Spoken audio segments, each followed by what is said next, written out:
अब दास इसलिए बूंदा बुरा कहलाता है कि सच्चाई कहनी पड़ेगी मैंने, क्योंकि मेरे भगवान ने ड्यूटी ला दी। अब किसी ने तो सिर फुड़वाना ही पड़ेगा भाई, इस जनता को जगाने के लिए, इस भोली आत्माओं का कल्याण कराने के लिए।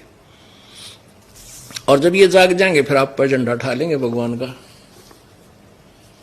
फिर ये आप पर होंगे ऊपर न मुंह करके। जो नकली आचार्य बने बैठे, गुरु बने बैठे हैं, इनकी दुकान बंद हो जाएंगी, ये छुपते फिरेंगे, किताब विदेश में जाकर बसेंगे, ढूंढे भी नहीं पाओगे। अपने ये अपने अनुयायियों का सामना नहीं कर सकेंगे एक दिन, इतना ज्ञान युक्त कर दूंगा इन प्राणियों को। और ये इनकी रांद कटी है, गैर संसार जा गया। बात ये डाल रहे, झूठ बोलता है, क्या जाने वो।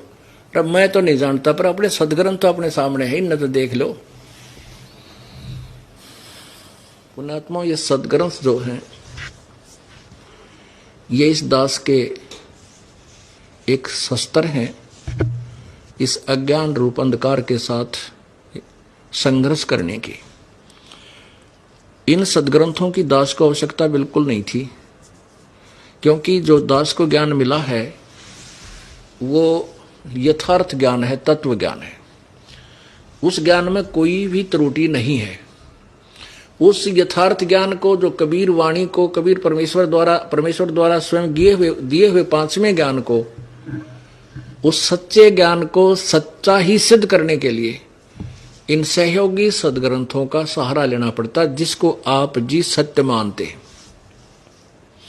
जब इन सदग्रंथों में वो सत्य मिल रहा है, तो परमात्मा ने तो 600 वर्ष पहले ये वाणी पहले बोल दी थी, जब ये अज्ञानी विद्वान जो संस्कृत के ज्ञाता ये कहते थे कि कबीर तो अनपढ़ है, वो क्या जाने सदग्रंथों के बारे में। जबकि परमेश्वर ने अपने मुखारविंद से उच्चारित उस मुख्य ज्ञान में, उस मूल ज्ञान में, तत्व ज्ञान में ये सर्व ज्ञान पहले ही दिया हुआ था, जो दास आपको इन सदग्रंथों में आज दिखा रहा है।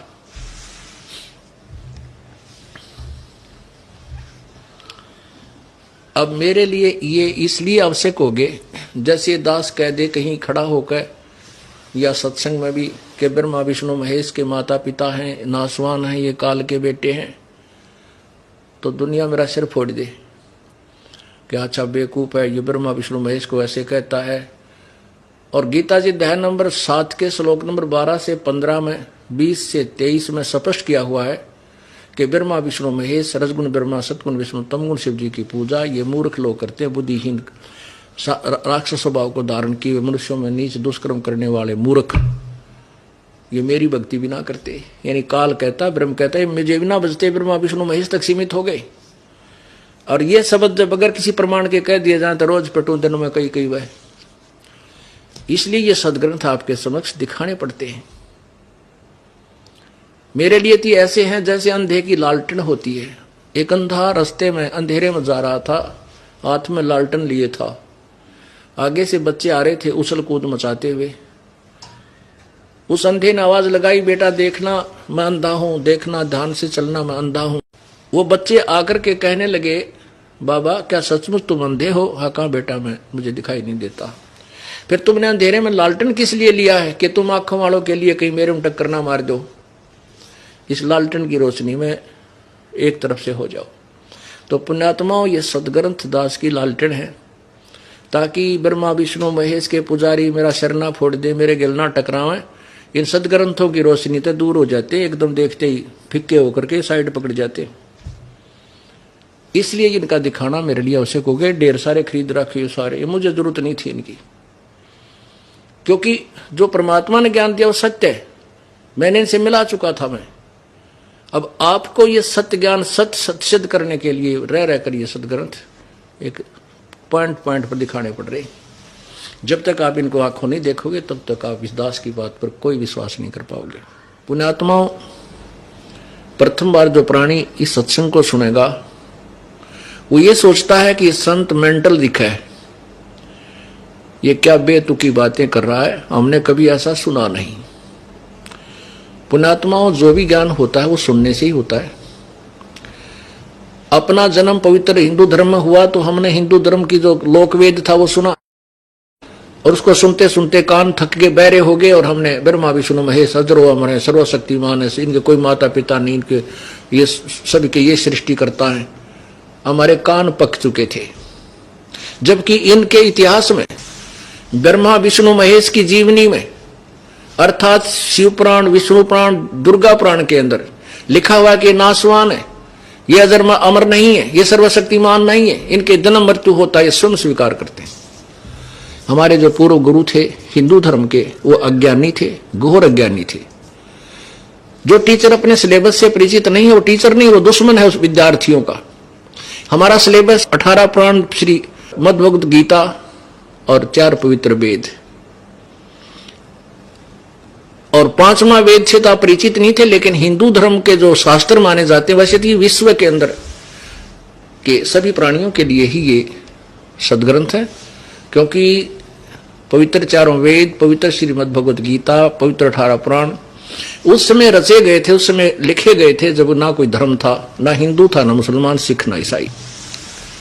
फिर भी वर्तमान में ये शास्त्र हिंदुओं के नाम किए हुए हैं। फिर भी हम मानते हैं चलो हिंदुओं के नाम जो शास्त्र हैं, हिंदुओं के गुरु परिचित नहीं थे इनमें क्या लिखा है, तो टीचर ठीक नहीं थे, उन्होंने हमें मिसगाइड कर दिया।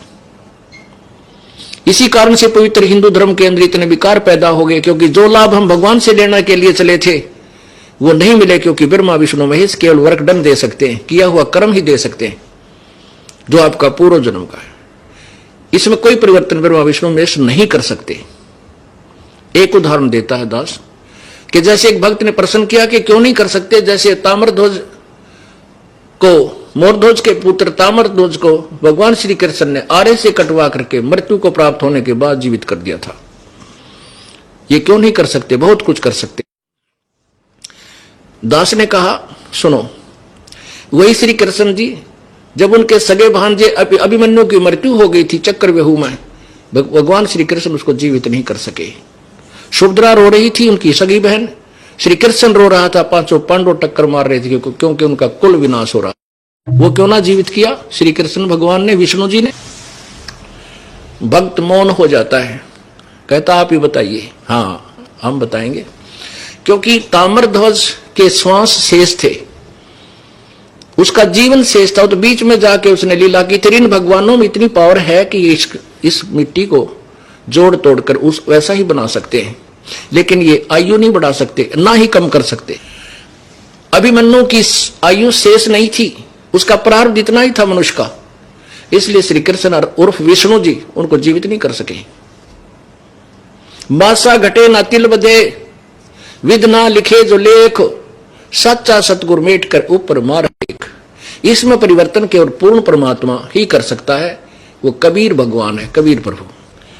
अब हम अपने उसी प्रश्न पर आते हैं कि जैसे अनजान व्यक्ति ये सोचेंगे ये संत वैसे तुक्के मार रहा है, ऐसा कुछ नहीं, हमने कभी सुना नहीं। कोई भी ज्ञान है सुनने से होता है। अब आपने वो भी ज्ञान किसी से सुना, अनाड़ियों से, अज्ञानियों से, बगैर किसी आधार से वो गीत गाते रहे, बेतुकी कहानी सुनाते रहे, ब्रह्मा विष्णु महेश के कोई माता पिता नहीं है, और जो हमारे सदग्रंथों में मना किया वो साधनाएं हमारे से करवाते रहे, जिसका परिणाम ये हुआ कि पूरा हिंदू समाज बर्बाद हो गया। जो लाभ हम भगवान से लेने के लिए निकलते हैं, राजा भी जब थक जाता है तो भी परमात्मा की आस तकता हो, क्योंकि वो एक ऐसी परम शक्ति है जो जीव को एक्स्ट्रा ऑर्डिनरी लाभ दे सकता है। लेकिन वो परमात्मा कौन है, वो एक्स्ट्रा ऑर्डिनरी लाभ देता कैसे है, इसकी विधि का किसी को ज्ञान नहीं था। केवल एक परमात्मा कबीर जी के अतिरिक्त या उससे संपर्क में आए हुए 5-6 वो संत, उनके अतिरिक्त किसी को ज्ञान नहीं था। उन संतों की किसी ने सुनी नहीं, परमेश्वर की किसी ने सुनी नहीं, क्योंकि उस अज्ञान के अंदर इतने रंग चुके थे कि हम सुनना भी पसंद नहीं करते थे ब्रह्मा विष्णु महेश के विरुद्ध कोई भी बात। लेकिन वो विरुद्ध नहीं थी, वो सत्य थी। वही दास बता रहा है जो परमेश्वर ने 600 वर्ष पहले बताने की चेष्टा की थी, जो समाज ने स्वीकार नहीं किया, क्योंकि उस समय हमारा समाज मानव समाज है, शिक्षित था, और अब सब बच्चे शिक्षित है, बहन बेटी भाई बुजुर्ग छोटे बच्चे भी शिक्षित हैं, सदग्रंथ अपने पास हैं, आंखों देखकर हम स्वीकार कर रहे हैं। अब ये समय परमात्मा ने पहले सिलेक्ट किया था कि इस बिचली पीढ़ी जब आएगी, जब देखूंगा इन्हें। जब पहले आए थे परमात्मा, वो पहली पीढ़ी थी, आज से 600 वर्ष पहले सब अशिक्षित थे, शिक्षा नहीं थी हिंदुस्तान में। और अब ये बिल्कुल बीच की पीढ़ी है, अब सब शिक्षित है, बुद्धिमान है, अब ये ज्ञान पूरे विश्व में जाएगा, प्रभु ने पहले कहा हुआ है। और आने वाली जो लास्ट पीढ़ी होगी वह कृतघ्नी हो जाएगी, कति दुष्ट हो जाएंगे, लास्ट में जाकर कलियुग के कोई भक्ति नहीं करेगा। तो इस बिचली पीढ़ी में जिनका मनुष्य जीवन है और ये दास का ज्ञान आपके पास है, धन्य आपके माता पिता ने जिससे तुमने जन्म हुआ, ऐसा ज्ञान और आपका मनुष्य शरीर बेड़ा पार करवा लो। बोलो सतगुरुदेव।